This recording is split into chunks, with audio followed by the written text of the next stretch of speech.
Good morning, everyone. This is Dr. M.K. Dev from the Department of Humanities and Social Science, Assam Downtown University.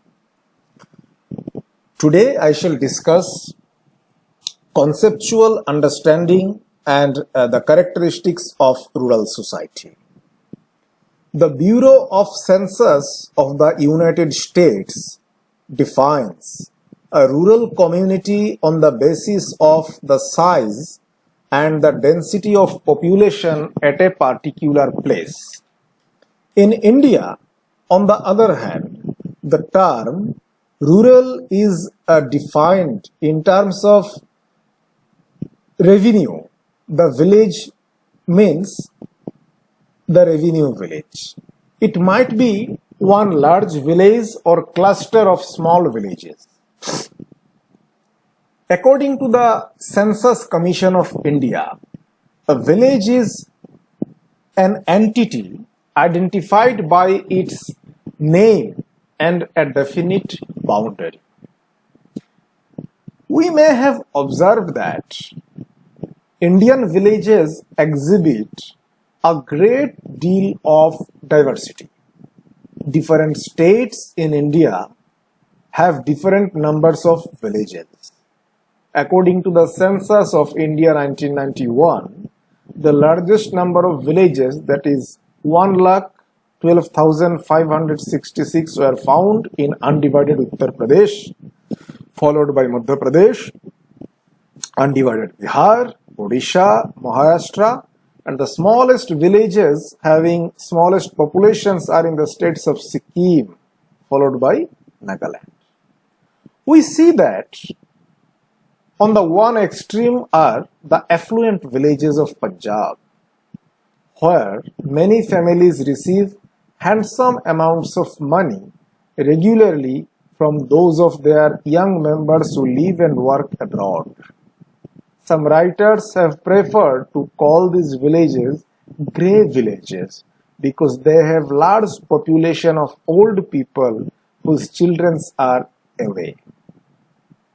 At one time, many of these old people also were away working in foreign lands, and after making sufficient wealth, they returned to their soil to lead retired lives or to work as commercial farmers.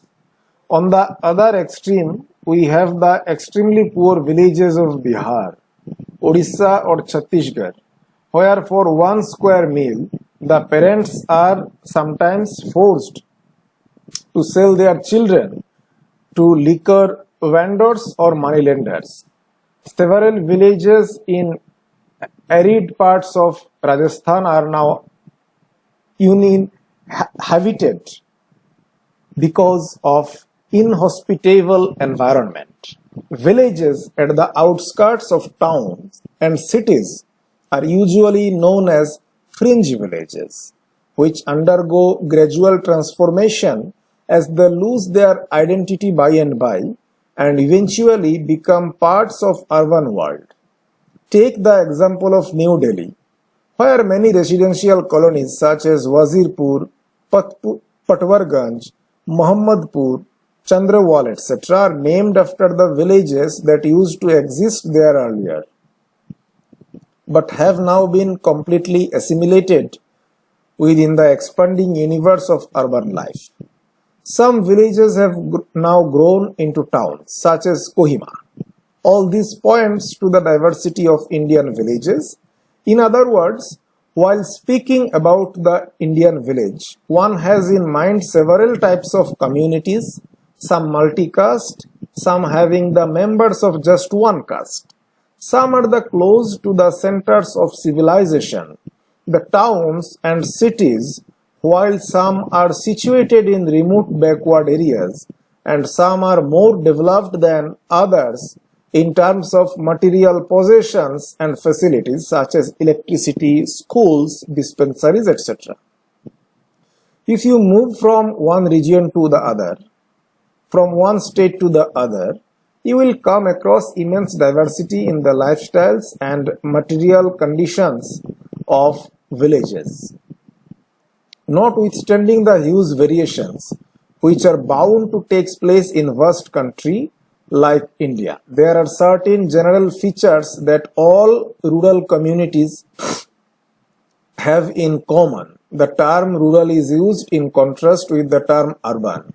Some scholars think of a continuum, that is kind of continuity from the rural to urban. The left end of the continuum consists of rural, whilst the right of the urban.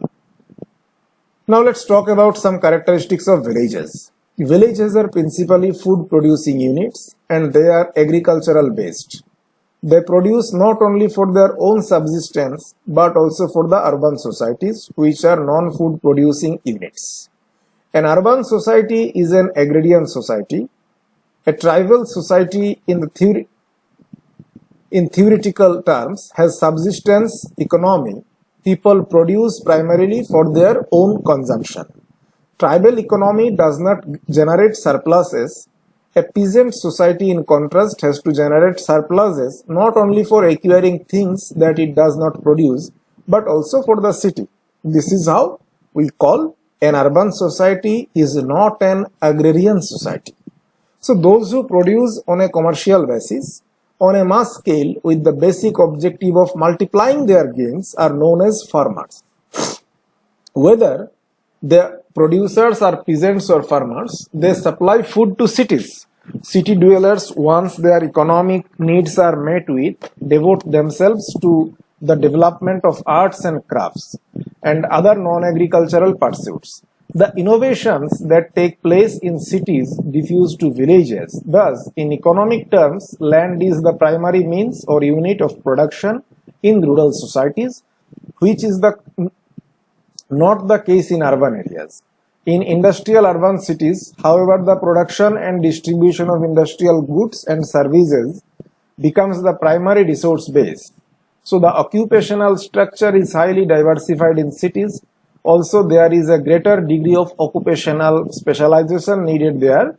Thus, full-time specialists whose occupations require higher education and skills characterize urban societies. Invariably, in addition, semi-skilled and unskilled workers who support specialists in various ways are also found in cities.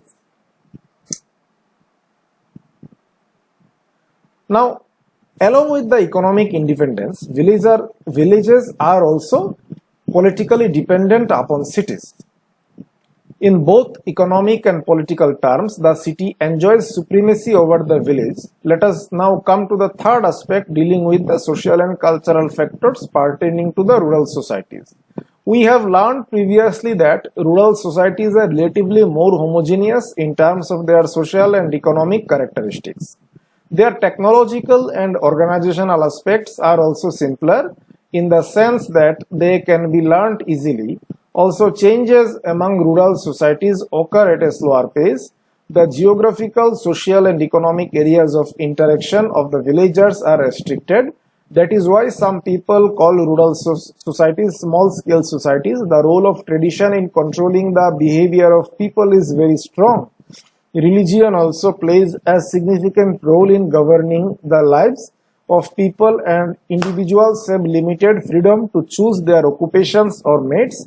In other words, the range of choice among rural people is highly restricted. Their territorial, occupational and upward social mobility is also limited. So these are the basic conceptual understanding of the rural society.